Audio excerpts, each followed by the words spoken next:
This is Main Street between Bexley and Whitehall. It's about a 1.5 mile stretch of road. It's a very small neighborhood. We don't have a name. It still gets people coming on the old National Road. And we have a few markers along the way that remind people that this is the National Road. This section out here, being close to the city edges and the airport, had a multitude of small motels, things that would appeal to people coming into town. There were some other restaurants and a few family, oriented things. But as the freeways got developed, more and more of the family-friendly things moved out. It does not have the closeness of a neighborhood or a business district like you might find in Clintonville or German Village or Short North. That ambiance is kind of gone. Didn't really hit me that it was as intense as it was, but as I moved in and as I lived there, let's say I had to pick up some unusual trash along the side of my house. And it was not the kind of thing I would hope my grandchildren would come across. This location there, that was another strip joint. Now along Main Street here, it was voted dry. And so that cleaned up a lot of the issues in regards to selling beer and alcohol. There was a strip club right there, which has since been closed down.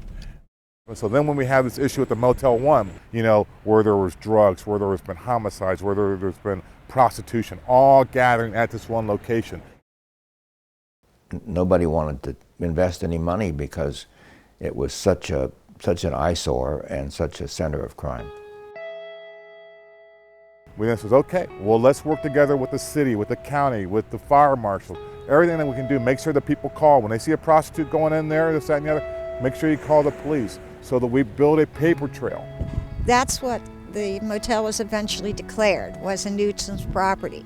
But it was the kind of thing that also we felt very proud because now we understand that the efforts that were put in by our communities helped the city to form a program which they have now used to close other nuisance properties, especially in the North End. And that was just an amazing time because it was over 10 years worth of work, and where people were always told, well, we can't do anything about it. Well, they could do something about it, and they showed that they could do something about it. And why that happened was because of the commitment. To me, it's a turning point to move Main Street forward in fixing it up to new investment. And this is where civic involvement gets supersized, because two things came out of East Main Street. The first was the MAC. The Mid-East Area Community Collaborative, we formed that group to bring together all the block watches, civics, area commissions. It helps to strengthen the citizen participation on the whole East Side. Then the launch of the Neighborhood Best Practices Conference under the United Way of Central Ohio. So we started the Neighborhood Best Practices Conference 7 years ago. We actually had the workshops were being done by community people who had done the work. And so it really allowed them to be able to show what they are done and the successes that they've had. But also the biggest thing that we get out of this, we have about 300 people every year, is that the communities get that opportunity to network together, but then also share those stories and also know that there's people in there that have been doing this type of work and are really engaged, and that you are not alone to really address these issues in your communities and make your communities the way that you want them to be. What's next for Main Street? Safety. A special improvement district was approved in late 2016 to increase bicycle patrols.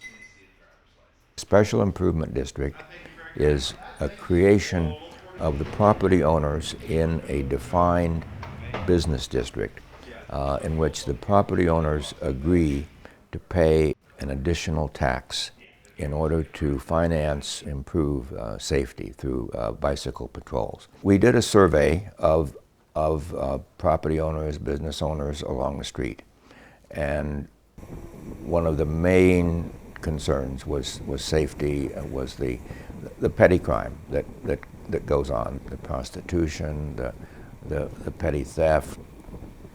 How hard was it to convince the business owners to do this? Because this is an extra tax on what they do. It dips into their profits. Yes, yes. Well, it varied widely.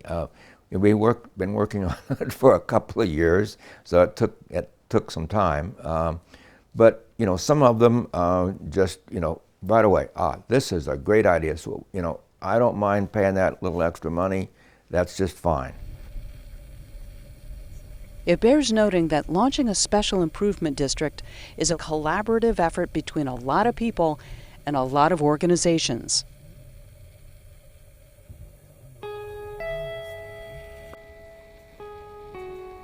A lot of people, once the motel went down, kind of figured, okay, we got the big problem out of the way. We still have other problems.